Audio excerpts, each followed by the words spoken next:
Well, it was bittersweet. It was fun to win, fun to see a lot of guys play.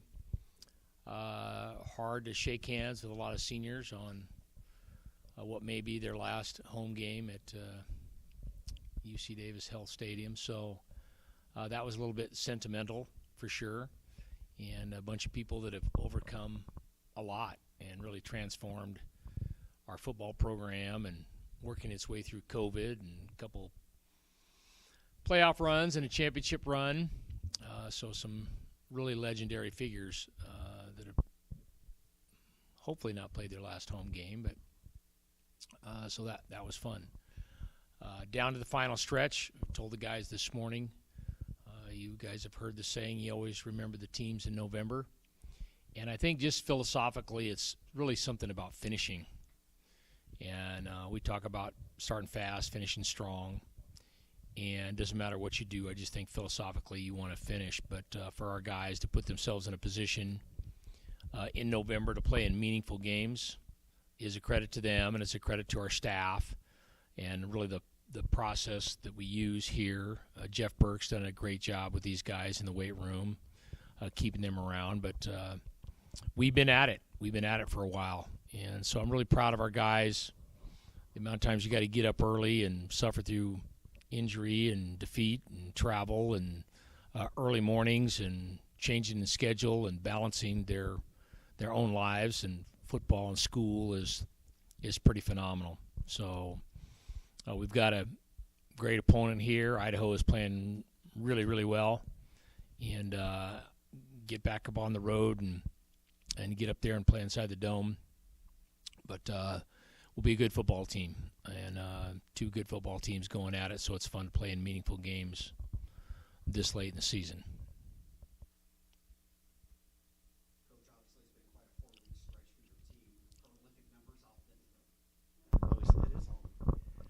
Not coming through?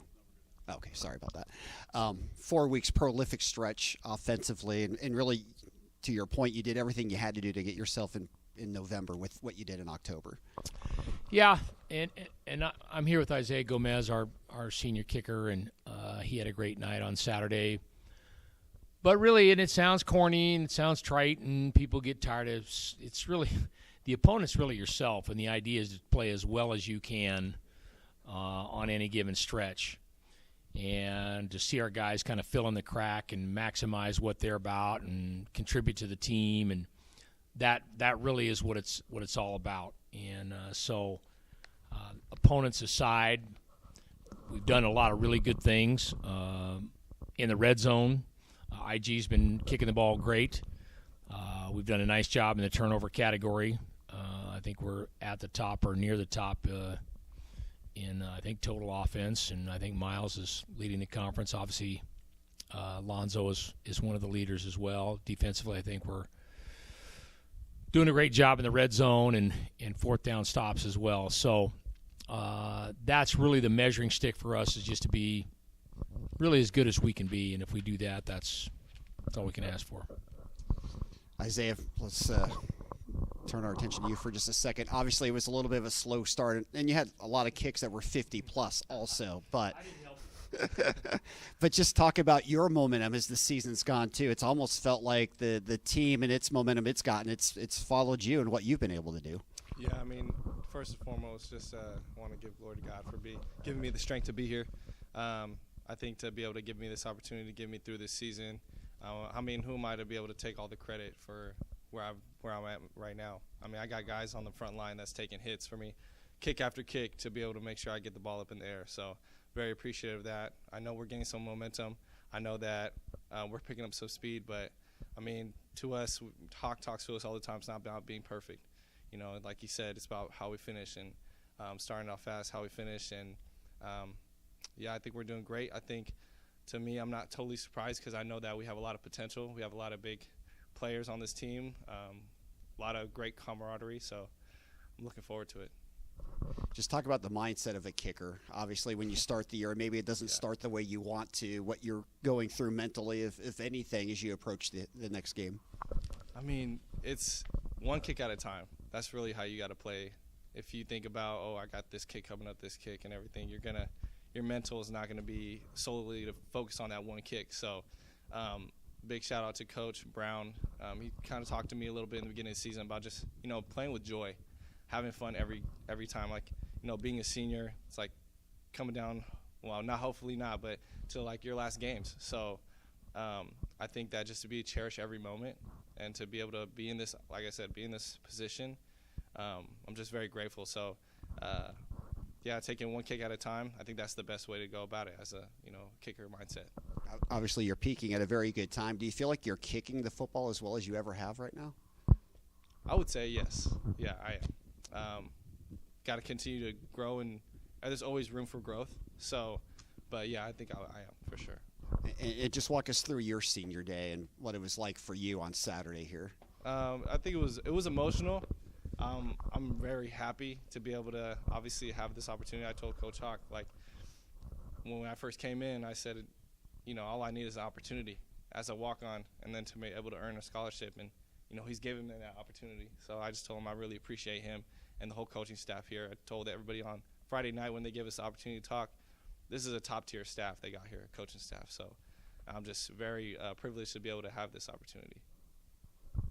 So when you get sent in to kick and it's a 32-yarder or it's a 48, 50, 51, is your mentality different depending on the distance at all? It's the same.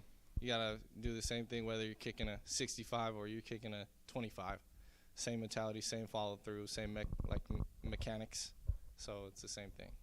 So what do you think your distance is? My distance right now, I think I could definitely hit a 65. In game, it's a little different because you got some, I don't know. We were talking about in game. You're talking about in game? Yeah. In game, yeah. I think I would be able to hit a 60. Yeah, for sure. I think I have that confidence to be able to hit a 60. So. That's great. That's great. Coach, Idaho, they haven't really come out of nowhere, but I'd say maybe they're one of the surprises this year. You guys know in the Big Sky, I think it's industry. All the pundits always say this team or that team, and you really don't know. It's rolling the dice. They have a lot of really good players coming back from the teams they've had in the past, and obviously the new staff doing a nice job shaping those guys together, and then they've been able to grab some momentum in the schedule. But they're doing a nice job.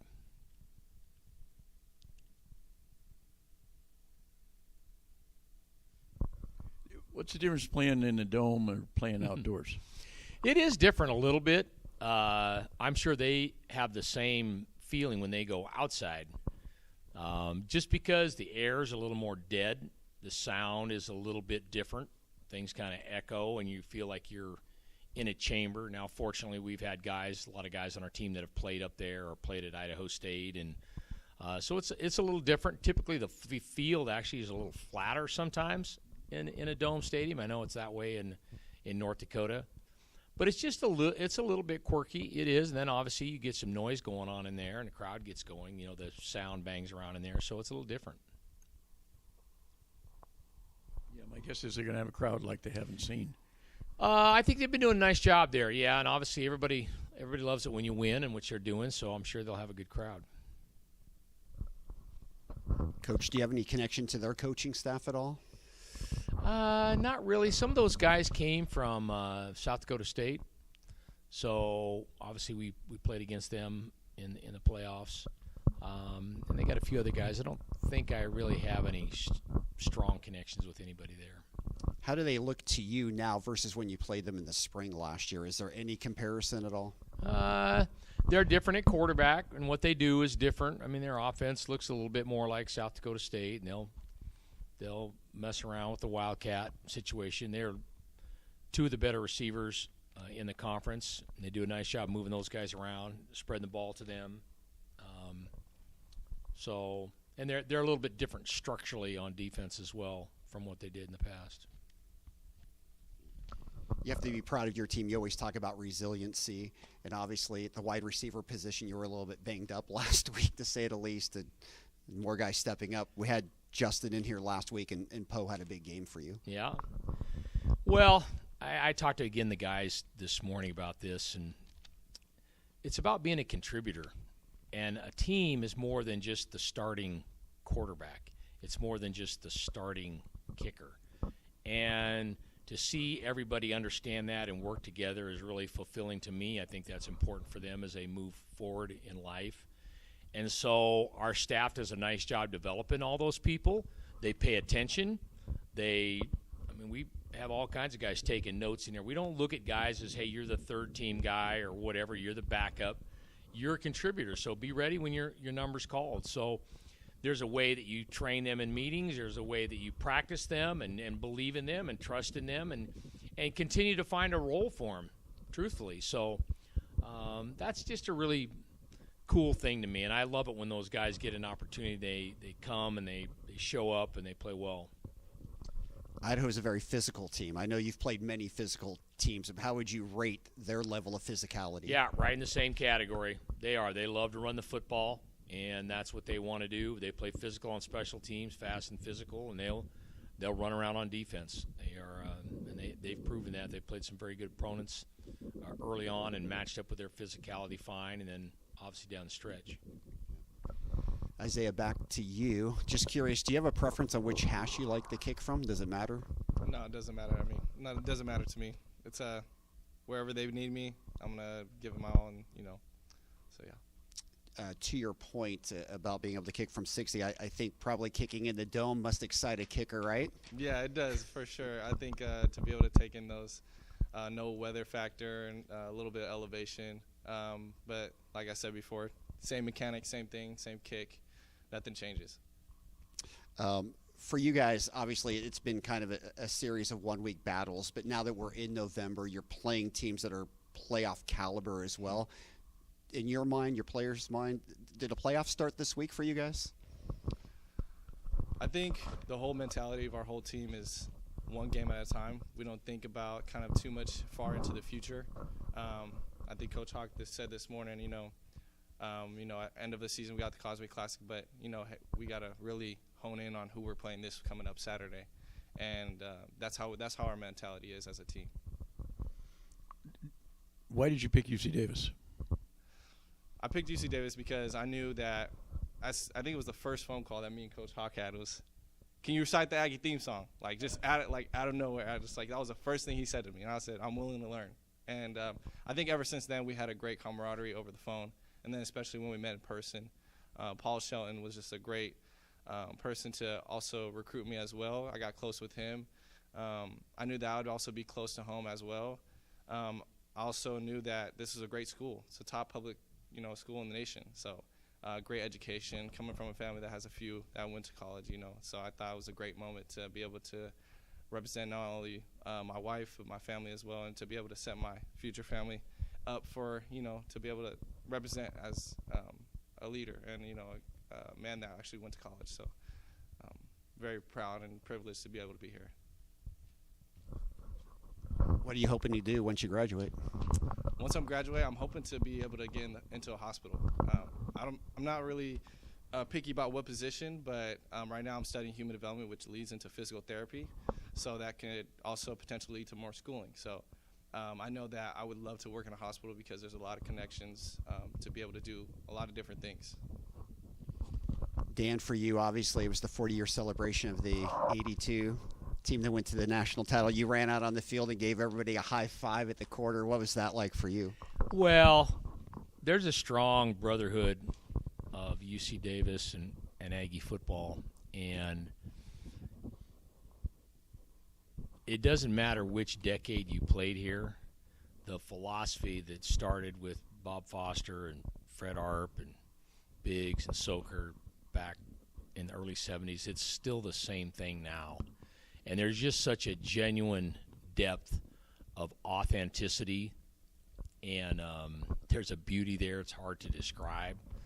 So we're all tied by that bond, and it's not the winning, it's not the championships, it's really how we conduct business, who we are as people, and what we're trying to do and what we're about.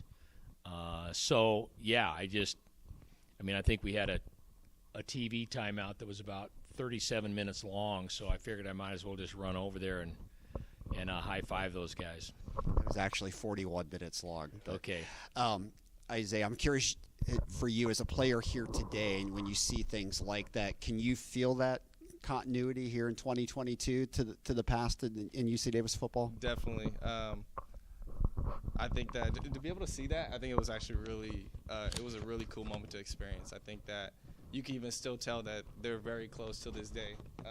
To be able to Coach Hawk run over there and just kind of like give everybody a high five, and I can still feel that like the camaraderie here is building like day by day. So this program is very special, and I think that's just also another part of the reason why I chose here too. I can definitely, my first time here, whether it was a player or a coach, came up to me and was like, "Hey, what's your name? Where are you from?" They really care not just about you as a player, but also your family. They ask about your family too. Hey, how's the family doing? Like, it's a really special place here. That was.